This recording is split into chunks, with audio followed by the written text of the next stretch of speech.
Okay, I'm just leaving the Bimioso, which is on the border of Spain. So today is my last day in Portugal. It's going to be sad to leave this beautiful country. It's been epic. Look at the mountains. I really want to go over there again, but I just haven't got time. I'll never make it back to the ferry, and then I'll be in a whole world of trouble with various people. Campsite last night, I was the only person on it. There was a camper van when I first got there, but when I got back from the restaurant, and the food I had was amazing. Salmon with potatoes, some vegetables, and I even had a dessert. 3-course meal, 14 euros, and that included a coffee, of course. Yeah, I got back to the campsite. Well, I pulled into a petrol station first, got myself a couple of beers just to chill out while I was sorting out some gadgets and charging up the GoPros and the drone, as well as the camera on the center on the side of my helmet. So yeah, drank a couple of beers while I sorted that out. Then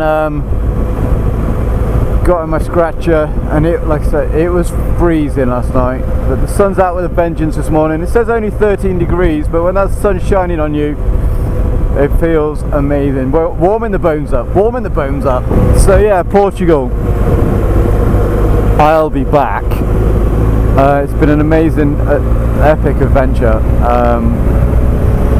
and I'm hoping that some guys will come with me next year on a tour. So it will be on road only, so don't worry about any gravel tracks or anything like that. We'll stick to the road, stay off the moors. There's the American Werewolf London quote from the other day. Hopefully you guessed. Portugal next year, taking in the Picos. Should be about 10 days. We'll be staying in hotels. So there'll be ferry to and from England. Hotels and epic scenery, epic roads. You'll love it. So come on and join the fun.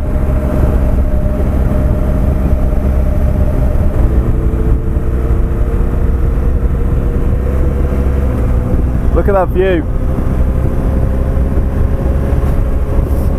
There's a row of wind turbines. Mountains covered in snow, beautiful mountains. Then in the foreground we've got big hills.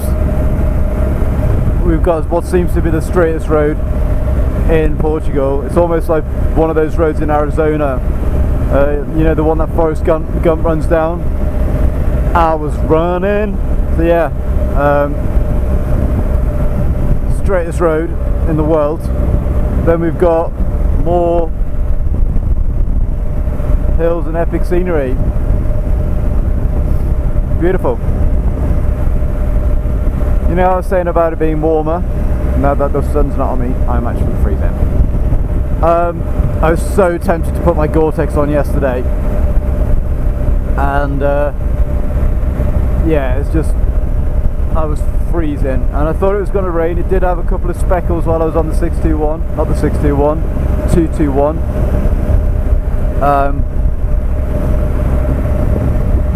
But I stuck with it in the sun. I did a bit of off-roading, that warmed me right up. Got the drone out, did some filming, got it tracking me, which was cool. I was a little bit worried about crashing it into some farmer's field, and or into the telephone wires and trees while it was following me, but it survived, and it lives to tell another tale, it lives to fly another day. Unlike Droney, Donny the drone, that's still in Wales. Must get a rescue mission hatched sometime to try and go and see if I can find it. I've got his location screenshotted on my phone from where the GPS told me he was. I've got an idea where he is. I just have to get my ass up to Limbrian, and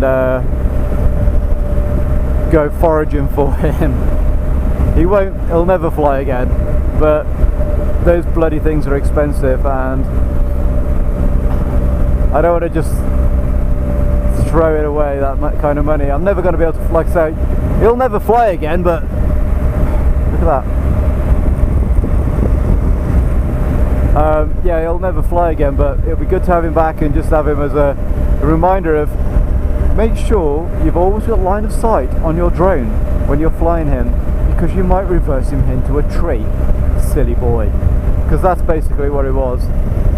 So now when I fly the drone, I do not lose sight of it, and if I do for a second because of whatever, I just press the return to home button, and that brings it back to me, and then I'll spot him again, and then I'll fly it out again. But yeah, that day in Limbrian with Bat Dan and Alex, and Dan was like, why don't you get it to fly you, film you over there, like have it hovering above the twisty road so we could ride. And I was just about, that's a magpie I think, just about to do that and bring it back to me, and then all of a sudden it crash landed into a tree. So lesson learned. Again, it does say don't fly your drone, keep it within line of sight and that, and I just let it get out of my eyesight for a bit because it was in the tree, it was lower than the trees. I didn't realise that, and I was going backwards. Anyway, enough of the drone, let's look at these mountains.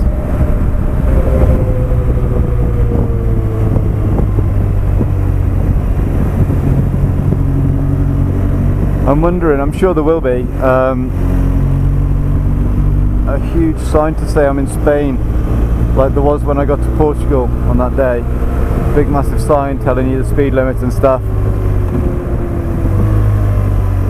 I'm sure I'm not just going to rock up into Spain and not be announced. I'm sure there'll be, well, not a fanfare. I'm not going to have people standing on the streets waving me in. Jinkies. I know I'm supposed to be sticking to the roads today because I've got time.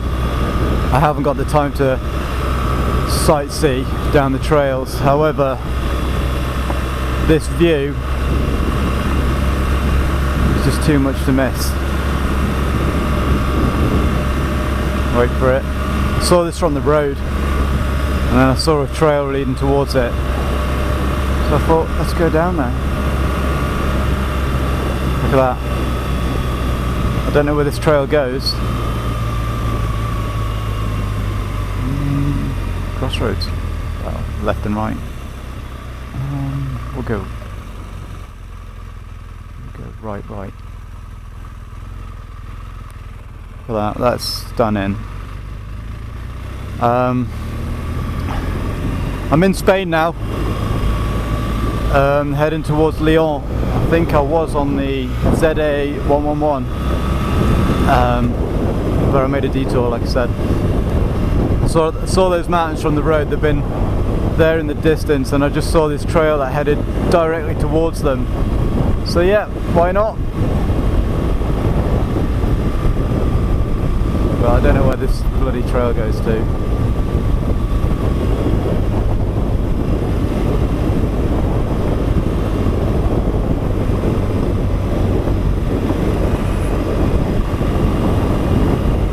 There's the main road. There's a bridge there, so I wonder if there's a river.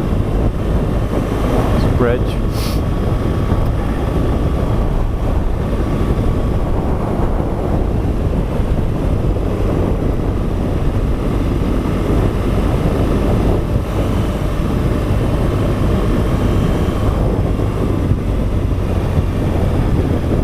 This ground is so hard.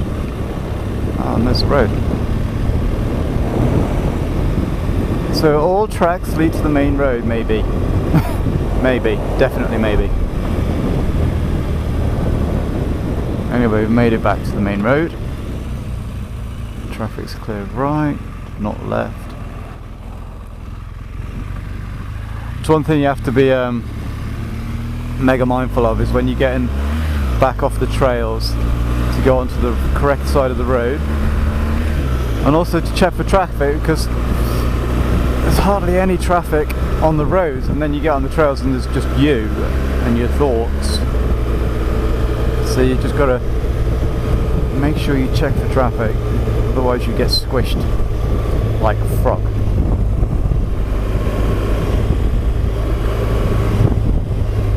What film was that from, guys?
Afternoon.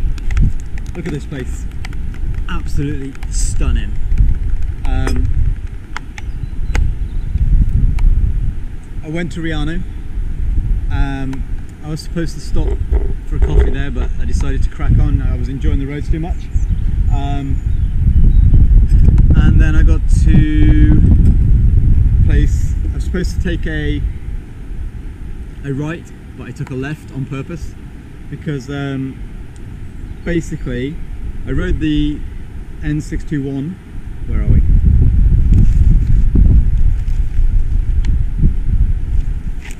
There we go.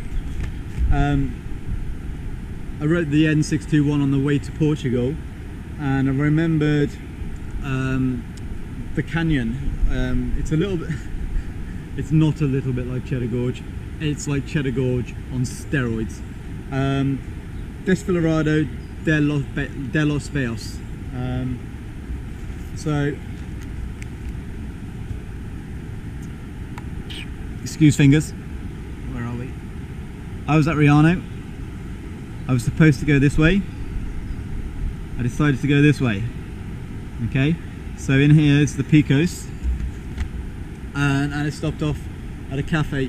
I'd just been chatting to some English bikers, British bikers from Manchester, and they've been riding the roads around here, and they're loving it. So having a coffee and a couple of muffins while I just chill out. I've got 337 kilometers to Bilbao, and I think 74 kilometers to my next destination,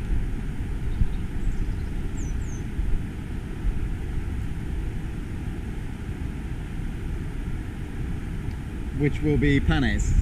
Depends. I might stop before that. Anyway, I've got to find somewhere to camp tonight. I'm sure there'll be loads of places to camp because the Picos is popular with climbers and hikers. Just over here.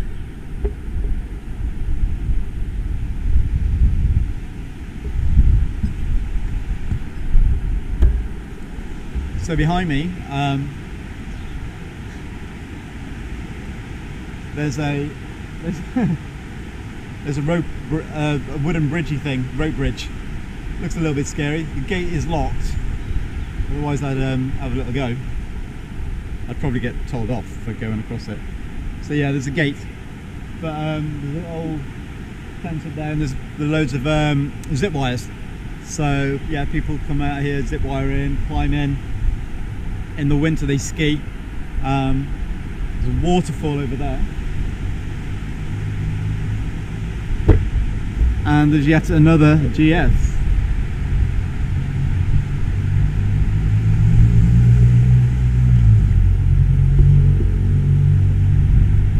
So that's another Brit. So that's another Brit bike. So all the Brits are in the Picos. Picos is supposed to be a secret. Well, it's not supposed to be a secret, but it's supposed to be quiet compared with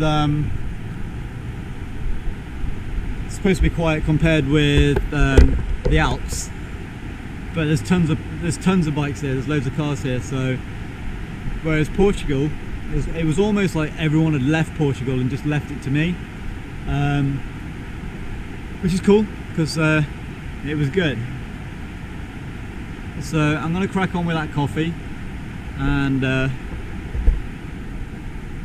then crack on to panes.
Okay, so last day, last campsite, and I thought I'd pull one out the bag.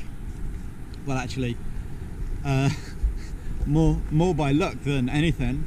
I rocked up to a campsite about 6 kilometers away from here, and the lady just stayed on the phone, totally blanked me for about 20 minutes. Felt like forever. She was talking away, and just to tell me she was closed, and they don't open until the 1st of June. Anyway, so I took a gamble and went down the road and found this bad boy right on the coast. Wait till you see this. Okay, so all the pictures overlook the sea. You ready for this?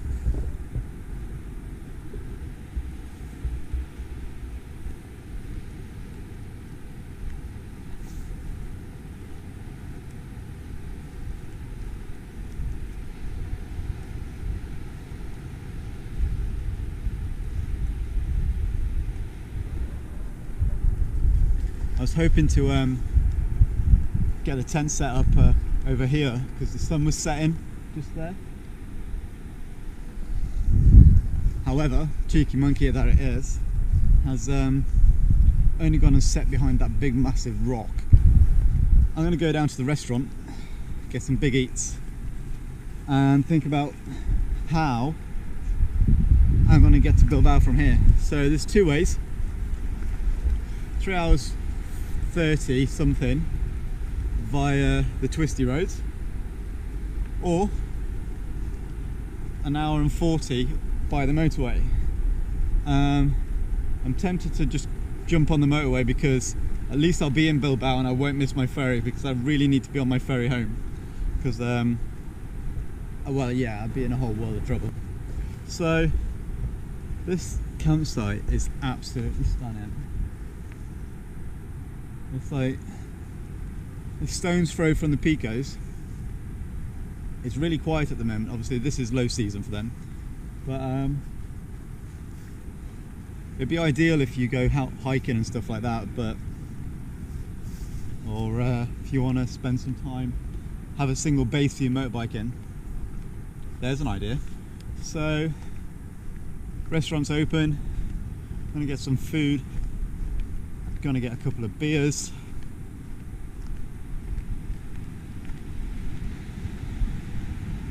was going to watch the sunset, but it's gone and done one behind the rock. So I just guess I'll have to watch the sea roll in.